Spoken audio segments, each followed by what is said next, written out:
কথায় বলে যিনি রাধেন তিনি চুলও বাঁধেন। আজকে আমাদের টকিজের যিনি প্রধান অতিথি তিনি একা হাতে বাজারের ব্যাগ, সন্তানের হোমওয়ার্কের খাতা আর কেসের ফাইল একসাথে সামলে নিতে পারেন। আজকে আমাদের অতিথি assistant sub inspector of West Bengal police Tumpa Das. Hello ma'am, welcome to the show. Hello. আপনার এই সাধারণ জীবনযাপন থেকে অফিসার টুম্পা দাস হয়ে ওঠার গল্পটা যদি আমাদের বলেন। প্রথমেই বলি, আমার চাকরি প্রায় 17 কমপ্লিট করে 18 বছর হতে চললো আর কি। তো আমি ছোটোবেলা থেকেই আমার ইচ্ছাটাই ছিল বা আমার এমটাই ছিল আমি বড় হয়ে পুলিশ হব। তার কারণ আমি যখন নাকি মায়ের মুখে গল্প শোনা, যখন এই বাচ্চারা কথা বলতে শেখে তো তখনই আমি নাকি আমাকে কেউ জিজ্ঞাসা করলে আমি নাকি তাকে বলতাম সবাই নর্মালি যেটা বাচ্চাদের বলে যে বড় হয়ে কী হবে। তো আমাকে যখন জিজ্ঞাসা করতো যে বড় হয়ে কী হবে, আমি তখন থেকে নাকি আদৌ হয়ে বলা শুরু করতাম যে পুলিশ হব। জানি না তখন অবধি পুলিশটার সম্বন্ধে আমার কোনো আইডিয়া ছিল না কী বৃত্তান্ত, তখন থেকে আমি বলতাম। জানি আজকে দাঁড়িয়ে হয়েওছি সবটাই অবশ্যই নিজের তো অবস্থা, তারপরেই ভগবানের তো আমি খুব মানি, ভগবান বিশ্বাসী আর কি। ভগবানের আশীর্বাদ তো অবশ্যই আছে যে যেটাকে আমি চেয়েছি আমি সেটা পেয়েছি আর কি। আর এই অর্থে দাঁড়িয়ে আমি ভালোবাসি, আমি ভালোবেসে কাজ করি আর এই প্রফেশনটাকে ভালোবাসি প্রচণ্ডভাবে। এটাই হচ্ছে ব্যাপার। এই অবস্থা দাঁড়িয়ে আমি আজকে এখানে দাঁড়িয়ে আর কি। আপনার এই পুলিশ হয়ে ওঠার গল্পে আপনার ইন্সপিরেশন কী ছিল? ইন্সপিরেশন অবশ্যই আমার বাবা, কারণ আমার বাবাও চাকরি করতেন এই ডিপার্টমেন্ট, পুলিশে নয়, তবে উনি ছিলেন গানসাল ফ্যাক্টরি হেডকোয়ার্টারে। তো বাবাকে যেমন দেখতাম কাজের প্রতি একটা খুব নিষ্ঠাভাবে কাজ করা বা দায়িত্ব নিয়ে কাজ করা, এই যে ব্যাপারগুলো ওনার কাছে আমি দেখে আসছিলাম। তো ছোটো থেকে তো সেই জন্য ইচ্ছে যে বাবার মতন বড় হয়ে চাকরি করবো। আর তখন তো এটা বুঝতাম না যে বাবা কিসে চাকরি করবো, যেটা হয় আর কি বাচ্চাবেলায়। তো আমার মনের মধ্যে ঢুকে গেছিলো আমি পুলিশ হবো। আমি ভালোবাসতাম এই ইউনিফর্মটা আমার কাছে ভীষণভাবে প্রিয়। আর আমি খালি মনে হয় যে ওই ইউনিফর্মটা কবে আমার আমি পরবো, আমার গায়ে বা আমার শরীরে কবে আসবে, এরকম একটা চিন্তাধারা ছোটো থেকেই ছিল। আর একদম বাবাকে দেখেই বড় হয়েছি। বাবা আমার ইন্সপিরেশন বলতে পারেন সব দিক থেকেই, তার কর্তব্যের দিক থেকে, তার কাজের দিক থেকে, সমস্ত দিক থেকে বাবাকে দেখেই আমার বড় হয়ে ওঠাটা। প্রথমবারের যখন ইউনিফর্মটা গায়ে চাপালেন তখন সেই অনুভূতিটা কীরকম ছিল? আলাদা একদমই অনুভূতি, যেটাকে হয়তো আমি ঠিক ভাষায় প্রকাশ করতে পারবো না।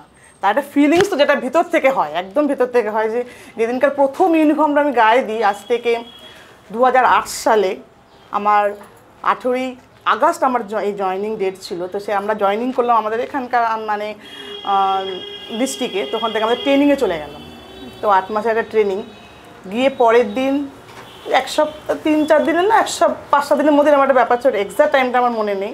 ইউনিফর্মটা যখন প্রথম হাতে পেলাম, ওরে আমাদেরকে ফলিং বলে, তো দাঁড়াতে হতো। সেটা গায়ে দেওয়ার পরে একটা একটা আলাদা অনুভূতি, যেটাকে আমি হয়তো সত্যিই বলছি যে আমি এটা ভাষায় প্রকাশ করতে পারবো না। খুব ভালো লেগেছিল, এটা মোদ্দা কথা আর কি। সাধারণ মানুষ পুলিশ বলতেই একটা ওরে বাবার কি ভয়ঙ্কর একটা জিনিস ভাবেন। তো আপনি সাধারণ মানুষকে এই নিয়ে কিছু বলতে চান? অবশ্যই বলতে চাই। তার কারণ প্রথমেই বলি, এটা আগে সত্যিই ছিল পুলিশ এই শব্দটার উপরে যেন মানুষের একটা আতঙ্ক কাজ করতো যে কিছু পুলিশ বা কোথাও আমি নিজের ক্ষেত্রেও দেখি যে ধরুন কোথাও গেলাম কোনো একটা ইনভেস্টিগেশন বা কোনো কিছু, কোনো পাড়াতে কিছু পুলিশের গাড়িটাকে দেখলে বা পুলিশতে নামছে গাড়ি থেকে দেখলে একটা পুরো ভিড় করে আসা বা হা করে যে হয় আর কি। তো আমি বলি পুলিশকে দেখে ভয় পাওয়ার কিছু নেই। পুলিশ আর 5টা সাধারণ মানুষের মতনই, এটা তার কর্ম। সেই কর্মক্ষেত্রে হয়তো তাকে যেতে হয়, কাজগুলো করতে হয়, বাট পুলিশকে দেখে ভয় পাওয়ার কোনো কারণ নেই। আপনারা এখন মানুষ অনেক বেশি পুলিশকে কি বলবো কথা বলে কাছে, আমরা ধরুন গিয়ে কিছু জিজ্ঞাসা করে তারা উত্তর দেয়। আগে যেমন ভয় চলে যেত পুলিশ দেখলে বা ঢুকে পড়তো ঘরে, যেরকম হয় সেরকম। সেক্ষেত্রে এখন অনেকটা বেটার হয়েছে, সমাজ আরও উন্নত হচ্ছে, মানুষের সচেতনতা আরও আমরা বাড়াতে পেরেছি। তার কারণ মানুষের কাছে গিয়েই কাজগুলো হয় আমাদের, তাদের মনের মধ্যে থেকে ভীতিটাকে আমরা দূর করতে পেরেছি। কাজ বলতে মনে পড়লো, আপনাদের সারা বছরে ছুটি খুবই কম, বিশেষত যখন দুর্গাপুজোয় আমরা বিভিন্ন জায়গায় প্যান্ডেলে ঘুরতে যাই তখন আপনাদের বিভিন্ন জায়গায় ডিউটি করতে হয়। তো সেখানে কোনো রকম খারাপ লাগা থাকে না? হ্যাঁ, খারাপ লাগা তো একটা থেকেওছে হয়তো, কিন্তু এখন হয়তো সেটাকে মেনে নিয়েছি বা মানিয়ে নিয়েছি আমরা সবার সাথে। তার কারণ চাকরি জীবনে আমার ক্ষেত্রেই যেটা হয়েছিল, আমার চাকরি জীবনে আমি নিজের থেকেই বলি, আমার বনগাঁতে একটা ডিউটি পড়েছিল পুজোতে, একদম প্রথম পুজো আমার জীবনের, যেটা ফ্যামিলির থেকে ডিটাচ, এটা হয় আর কি। আমরা সবাই কী করে, আর 5টা সাধারণ মানুষ সেই দিনগুলোতে ছুটি পায়, তারা ফ্যামিলির সাথে টাইম স্পেন্ড করে, এটা স্বাভাবিক। তো আমরা কিন্তু সেটা পারি না।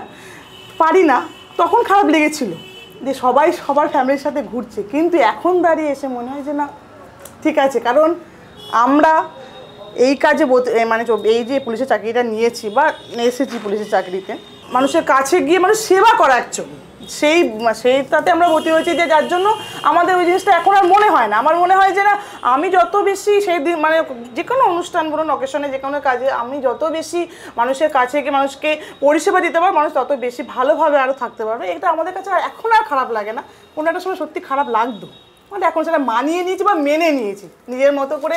ঠিক আছে, চলো আমরা তো এই কাজের প্রতি আমাদেরকে এটা করতেই হবে। কাজের জায়গা আর আপনার বাড়িতেও আপনার সন্তান আছে, তো মা আর এই কাজের জায়গা, এই দুটো জায়গাকে কি করে ব্যালেন্স করে চলে? ব্যালেন্স করতে হয়। আমার বেবি 2.5 বছরের বেবি আমার প্রেজেন্ট, তো সত্যি খুব সমস্যা হয় তাকে রেখে। আমরা একটা মেটার্নিটি লিভ পাই, যেটাকে 6 মাসের আর কি। যখন আমি মেটার্নিটি লিভে গেলাম, আমার বেবিটা হলো আর কি, তো আমি যখন জয়েন করলাম তখন ওর মাত্র 6 মাস বয়স।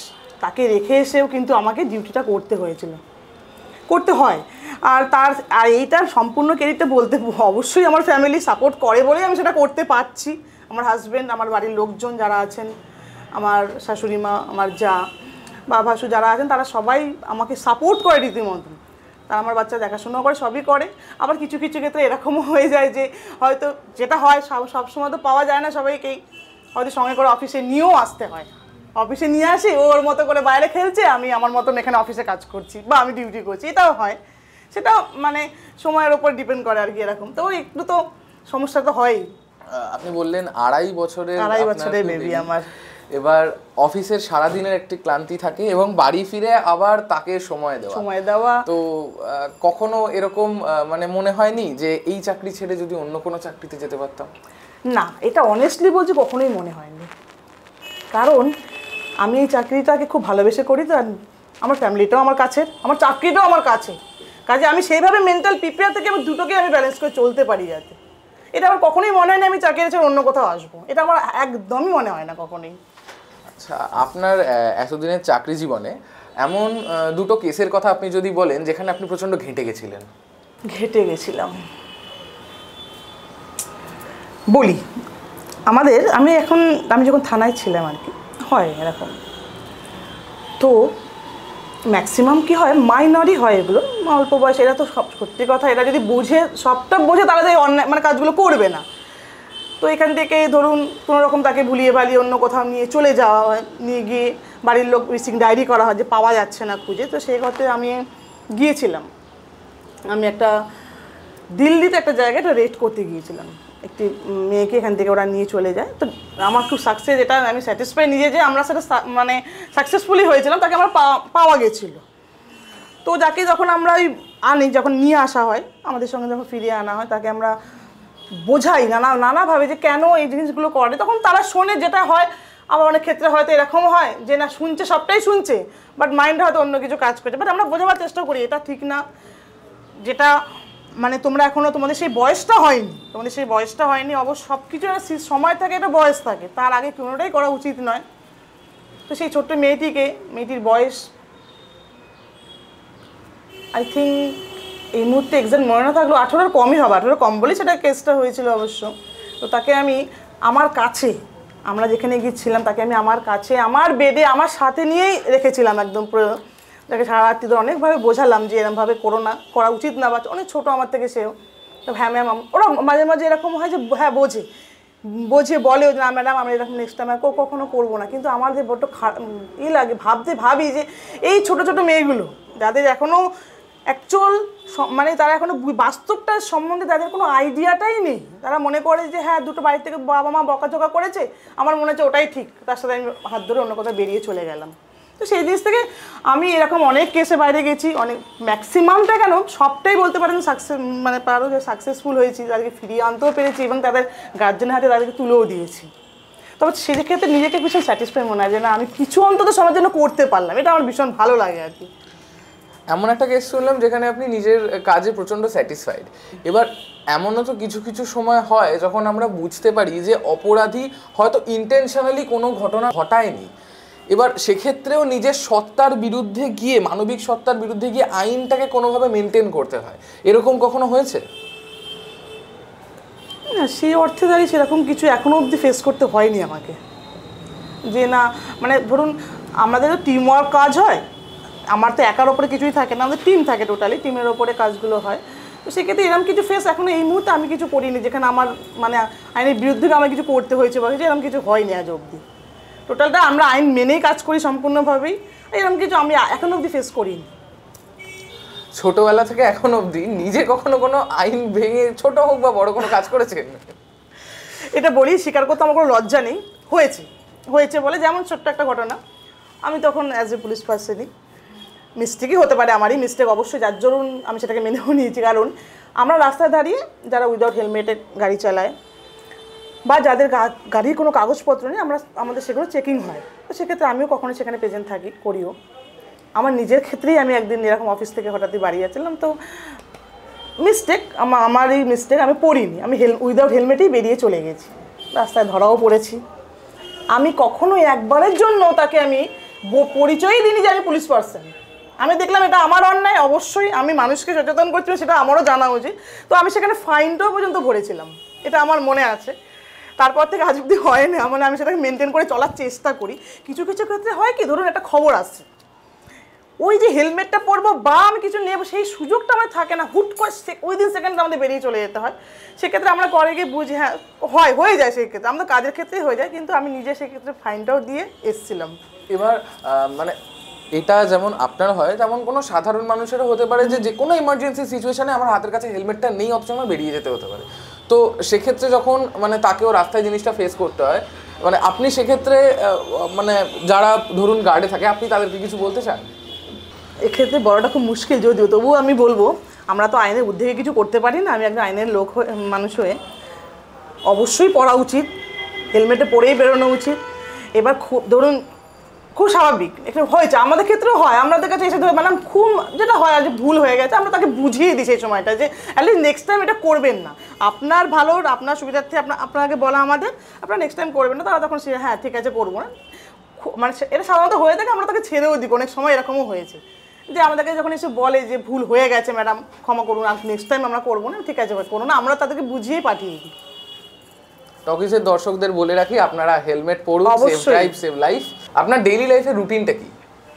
হ্যাঁ, এক্ষেত্রে বলবো পুলিশের কিন্তু কোনো রুটিন মানে কিছু হয় না। ধরুন আজকে আমি সকাল 8টায় ঘুম থেকে উঠলাম, সাপোজ বলছি, 9টার মধ্যে ব্রেকফাস্ট করলাম, কালকে দেখা গেলো আমি সারা রাতে বাড়ি এলাম না, একদম পরের দিন এলাম, আমার ব্রেকফাস্টটা করার সময়টা হলো না বা আমার ঘুম থেকে ওঠানোর সময়টা হলো না। কাজে রুটিন মেপে পুলিশের কিছু হয় না, আমি মনে করি। কারণ আমরা 24 ঘন্টার জন্য মানে ফোর্স, সেক্ষেত্রে আমাদের বিভিন্ন এমার্জেন্সি বিভিন্ন রকম কাজ থাকে, আমাদের রুটিন মেপে কিচ্ছু হয় না, না খাওয়া হয়, না ঘুম হয়, না রেস্ট করা হয়, রুটিন মেপে আমাদের কিছু হয় না। আর এই কাজের ফাঁকে যখন ছুটি পান, তখন সেই ছুটিতে কি করেন?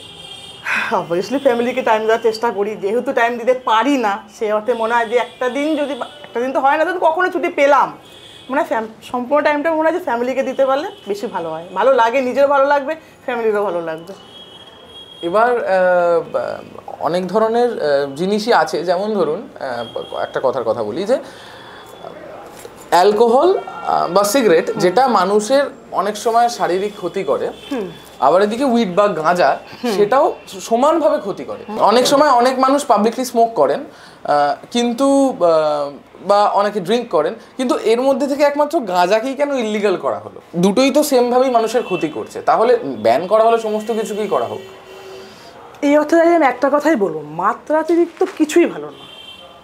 আজকে নেশা শুধু গাঁজা বা সিগারেট বা অ্যালকোহল এর ওপরে নয়, কিন্তু আমি যদি যে কোনো জিনিসের ওপরে আমি যদি ডেলি একটা আনলিমিটেড মানে মিষ্টিটা খাই ধরুন, তাতেও কিন্তু আমার শরীরে ক্ষতিটাই হবে। সেক্ষেত্রে আমার উদ্দেশ্য বলার একটা মাত্রাতিরিক্ত কিছুই ভালো নয়।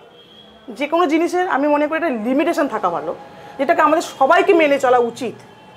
সে অর্থে দাঁড়িয়ে সেটা যে কোনো জিনিস হতে পারে, যে কোনো জিনিস, পার্টিকুলার যে এটার ওপরেই আমি বেস করে কিছু বলছি তা নয়, যে কোনো জিনিসের উপরে আমাদের একটা লিমিট থাকাটা উচিত, তাহলে আমার মনে হয় সমাজটা অনেক বেশি ভালো থাকবে। আর ধরুন আপনার এরকম কোনো অভিজ্ঞতা হয়েছে যে আপনাদের তো টিম বেস কাজ, তো আপনি আপনার আইডিওলজি নিয়ে কাজ করছেন এবং কখনো পাশের সমস্ত মানুষ তো সমান নয়। আপনার কলিগসদের সঙ্গে কখনো কোনো এরকম আইডিওলজি নিয়ে সমস্যা বা কথা কাটাকাটি এরকম কখনো কিছু হয়েছে? না, এরকম কিছু হয় না, কারণ সবার মতামত নিয়ে একটা কাজ তৈরি হয়। সেখানে একা শুধু আমার মতই চলবে আর এটা হয় না, আমাদের টিমওয়ার্ক কাজ এরকম কিছু হয় না। এখন অনেক ছেলে মেয়েই তারা চাইছে আপনার মতো, যেরকম আপনি ছোটবেলায় দেখেছিলেন পুলিশ হতে চাইতেন, তারাও চায় পুলিশ হতে। তাদের জন্য আপনি কি বলবেন? আমি একটা কথাই বলবো, আসুক, সবাই আসুক, তোমরা আমাদের জায়গাটায় আসো, এসে কাজ করো, সমাজটাকে আরও ভালোভাবে বুঝতে পারবে, জানতে পারবে, চিনতে পারবে। আর এতে ভয়ের কিছু নেই, ভয়ের কোনো কারণই নেই। ভালোবেসে কাজটাকে করো, দেখো ভালো লাগবে। এখন পুলিশে আগে আমরাও শুনতাম যে পুলিশে আসতে অনেকেই ভয় পেত, পুলিশের চাকরি যেহেতু আমাদের কোনো টাইমের কিছু ব্যাপার নেই, যার জন্য মানুষ হয়তো পিছিয়ে থাকতো না, পুলিশ চাকরি করবো, রাতে বাড়ি আসতে পারবো, এই যে মানুষ ভয় পায়। তো আমি মনে করি এরম কিছু ব্যাপারই নয়। আমি সমাজকে এটা বলবো যে এখন আসছেও অনেক ছেলেমেয়েরা, অনেক শিক্ষিত ছেলেমেয়েরা, অনেক এখন তো ম্যাক্সিমামই তাই। সে অর্থে দাঁড়িয়ে আমি মনে করি, আমি এটাও বলতে চাই ছেলেমেয়েরা সব যত ইয়াং জেনারেশন আছে বা কিছু, সবাইকে আমি মনে করি তারা আসুক, এই প্রফেশনে আসুক। প্রফেশনটা অনেক অনেক অনেক ভালো, অনেক ভালো, এতে কোনো ভয়ের ব্যাপার নেই, কিছু না। তোমরা এসে দেখো, কাজ করো, নিজেরা অনেক কিছু জানতে পারবে, শিখতে পারবে, বুঝতে পারবে, সমাজটাকে আরও বেশি করে তোমরা জানতে পারবে, এটাই আমার বলার। আমরা অনেক সময় অনেক কেসে দেখি যে পুলিশকে সাধারণ মানুষের রোষের মুখে পড়ে মারও খেতে হয়েছে। আপনাকে এরকম কোনো সিচুয়েশনের সম্মুখীন হতে হয়েছে? না, এরকম কোনো সিচুয়েশনে আমি পড়িনি, তবে ডিউটিতে সব ক্ষেত্রেই হয়, সব জায়গায় যেতেও হয়। তো এরকমই হয়নি যে আমাকে অ্যাটাক করতে আসছে বা কিছু, এরকম সিচুয়েশন আমি আজ অবধি ফেস করিনি। আপনার চাকরিতে তো যথেষ্ট একটা রিস্কি জব, এবং কখনো এই ভয়টা লাগে যে আমার চাকরির জন্য আমার ফ্যামিলির যাতে কোনো রিস্ক না হয়? না, এরকম কিছু ঘটনা হয় না, আমার ভয় লাগে না, কারণ আমরা তো সমাজকে রিস্ক রিস্কটা, হ্যাঁ আমি কোথাও গেলাম কিছু ইনসিডেন্টগুলো, সেটা আলাদা ম্যাটার। আদারওয়াইজ আমার ফ্যামিলির সঙ্গে কেন আসবে? কারণ আমরা তো মানুষের কাছে যে মানুষের সেবা করার জন্য, মানুষের সঙ্গে তো শত্রুতা আমি বাড়ানোর জন্য নয় যে হ্যাঁ আমি তার সঙ্গে কাছে গেছি বা তাকে বলছি বা তাকে বোঝাচ্ছি সে আমার প্রতি কোনো অ্যাটাক নেবে বা সেরকম কিছু ঘটনা হয় না, সাধারণত হয় না। এগুলো একটা ভুল ধারণা আর কি, মানুষের মনে হয় না এরকম কিছু ঘটনা। সিনেমা, সিরিয়াল, টিভি, ওটিটিতে পুলিশকে আমরা যেভাবে দেখতে পাই, পুলিশকে আদৌ সেরকম? বাস্তবের পুলিশ সিনেমার সঙ্গে বাস্তবে অনেকটাই, কিছু তো অবশ্য সংযোগ মিল থাকে, তবে আমি মনে করি অনেকটাই কিন্তু অমিলেও আছে। ওরকম হয়, যেরকম সিনেমা দেখা হয় এরকম কিন্তু বাস্তবটা নয় কখনোই, বাস্তবটা একদমই আলাদা। বাস্তবের পুলিশ সিনেমার পুলিশের থেকে কঠিন না নরম? সেটা সময়ের ক্ষেত্রে।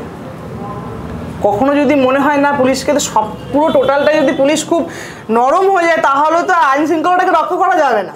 কিছু কিছু ক্ষেত্রে তো তাকে কঠিন হতেই হয়, তাও কিন্তু সেটা কিন্তু আইনের জন্যই হতে হয়, আদারওয়াইজ আর অন্য কিছু নয়। যে কারো চাপে পড়ে পুলিশ কঠিন হচ্ছে এরকম কিছু না, আইনটাকে রক্ষা করার জন্য পুলিশকে মাঝে মাঝে কঠিনতম কাজ করতে হয় বা হতে হয় নিজেদেরকে। সিনেমাতে এতজন পুলিশকে দেখানো হয়েছে, আপনার এখন অবধি অন স্ক্রিন কোন পুলিশকে ইন্সপিরেশন মনে হয়েছে? আমি যদিও সিনেমা একটু কম দেখি বা দেখার সময় পাই না, এটা হচ্ছে মোদ্দা কথা, এখানে দেখার সময় পাই না। তো অ্যাজ এ পুলিশ অফিসার হিসাবে আমার অক্ষয় কুমারকে ভীষণ ভালো লাগে, তার ওই পার্সোনালিটি, তার সমস্ত কিছু থেকে আমার ভীষণ ভালো লাগে ওনাকে। আর বাস্তবের পুলিশ কি কখনো এরমভাবে সিনেমায় চান্স পাওয়ার জন্য অফার পেয়েছে? আমার নিজের ক্ষেত্রেই বলি, আমি অফার পেয়েছি কাজ করার জন্য, কিন্তু আমি সময় করে উঠতে পারছি না, এটা আমার একদম মেন কথা, যে আমি সময় দিতে পারছি না তাদেরকে। আমাকে বহুবার বলা হচ্ছিল, কিন্তু আমি সময় দিতে পারছি না। তবে আমার ভীষণ ভালো লাগে যে আমি যেটা বাস্তবের ক্ষেত্রে মানুষের মধ্যে যে বার্তা পৌঁছাচ্ছি, যে না তোমরা আসো, কাজ করো ভালো, সেই ক্ষেত্রে যদি মনে হয় যে সিনেমার মারফতও বা এরকম কোনো শোয়ের মারফতও আমি কিছু মানুষকে বার্তা দিতে পারবো, তাহলে আমি নিজের থেকে সেটা আরও বেশি ভালো লাগবে আমার, যদি আমি করতে পারি। করে হয়ে উঠছে না একটাই কারণে, আমি সময় দিতে পারছি না, কারণ আমি আমার জীবনে এতটাই ব্যস্ত, আমার প্রফেশন নিয়ে, আমার সংসার ধর্ম নিয়ে, সমস্ত কিছু নিয়ে, কাজে এক্সট্রা করে ওগুলো সব বাদ দিয়ে আবার যে এটা করে উঠবো, এটা সময় করে উঠতে পারছি না। করতে পারলে ভালো লাগবে, অবশ্যই ভালো লাগবে। রিসেন্টলি আমরা একটা দুর্ভাগ্যজনক ঘটনায়, তিলোত্তমার ঘটনায় আমরা দেখলাম সাধারণ মানুষ পুলিশকে ঘিরে বিভিন্ন রকম কথাবার্তা বলেছে। সেখানে আপনি একজন মহিলা হিসেবে এবং একজন পুলিশ হিসেবে আপনার কি মতামত? প্রথমেই বলি আমি একটা মহিলা হিসেবে কথা বলবো, তার কারণ আমি বলি ঘটনাটা খুবই দুঃখজনক, যেটা হয়তো মানে আমি অ্যাজ এ একজন মহিলা হিসেবে আমি যখন শুনলাম আমি নিজে আতঙ্কিত হয়ে গেছিলাম। পুলিশ পার্সন তো আমি পরে, বা তার সবার আগে তো আমি একজন মহিলা, সেক্ষেত্রে দাঁড়িয়ে কিন্তু আমি খুবই রীতিমতন আতঙ্কিত, কারণ আমাকে ভাবিয়েছে ব্যাপারটা নিয়ে যে এরকমও যদি সমাজে এরকমভাবে চলে তাহলে আর সাধারণ আমি একটা পুলিশ মানে যে আমি একটা মানুষ হিসাবে মানে মহিলা হিসাবে বলতে চাইছি যে আমি ভয় পেয়েছি, কিন্তু অ্যাজ এ পুলিশ হিসাবে বলো সত্যি তখনও আমি ভয় পেয়েছি যে আমি আলটিমেটলি তো আমি একটা মহিলা, পুলিশ তো আমি পরে হয়েছি। সেক্ষেত্রে দাঁড়িয়ে যদি এরকম সমাজে ঘটনা ঘটে তাহলে তো আমাদের তো আর কোথাও আমাদের কেন মানে মানুষ কীভাবে বাঁচবে। আর অ্যাজ এ পুলিশ হিসাবে বলবো অবশ্যই প্রশাসন আইনের কাজ করেছেন, আইনের পথে গেছে, আইন আপনারাও দেখেছেন, সবাই জানেন ব্যাপারটা যে যেভাবে মানে আইনের মতন করে ধরাও পড়েছে, অবশ্যই ধরা পড়েছে, তার মানে কাজকর্ম আইনানুগ কাজকর্মও চলছে। তবে জিনিসটা মোটেই ভালো হয়নি, খুবই দুঃখজনক ঘটনা ঘটেছে। এরম তো আমি আশা করি এরম যেন কারোর না হয়, কখনোই যেন সমাজে এরম কোনো ঘটনা না ঘটে। আমাদের সবারই সেই দিকে নজরটা দেওয়া উচিত বা করা উচিত, নজর মানে ওই দিকে আমাদের ফোকাসটা বেশি দেওয়া উচিত, এরকম ঘটনা না কারোর সঙ্গে না ঘটুক। Moving on to the next segment, rapid fire. লাল না সবুজ? সিগন্যালে অবশ্যই লাল সিগন্যাল দেখলে দাঁড়িয়ে যাবেন, সবুজ সিগন্যাল হলে আপনাকে যেতে পারমিশন দেওয়া হচ্ছে, আপনি আপনার যেদিকে মুভমেন্ট থাকবে সবুজ সিগন্যালে আপনি সেদিকে যাবেন। আর মাঝামাঝি যদি কেউ হয়? মাঝামাঝি হলে এটা হলে সিগন্যাল দেওয়া থাকে যে থামতে বলা হচ্ছে এবার আপনাকে। থেমে যাওয়াই ভালো এখানে। এতগুলো পুলিশের সিনেমার মধ্যে ফেভারিট সিনেমা কি? হিন্দি যদি বলেন অবশ্যই আমি বলবো রাউডি রাঠোর, যেহেতু আমার অক্ষয় কুমার আমার বেস্ট হিরো। আর বেঙ্গলিতে আমি রিসেন্টলি দেখলাম বহুরূপী, খুব ভালো লেগেছে। আর পোলাই টুটোর কোনো কথাই হবে না। লাঞ্চে ডাল ভাত না বিরিয়ানি? বাঙালি তো বিরিয়ানি খেতে ভালোবাসলো, দুপুরের লাঞ্চে মনে হবে আমার ডাল ভাতই বেস্ট। এতগুলো পুলিশের সিনেমা, আমরা রিয়েল লাইফ পুলিশের মুখ থেকে যদি একটা ডায়লগ শুনে নিই। কবি বলেছেন মেলাবেন তিনি মেলাবেন, আমি ম বলি না ক বলি, বাকিটা আপনারা বুঝে নিন।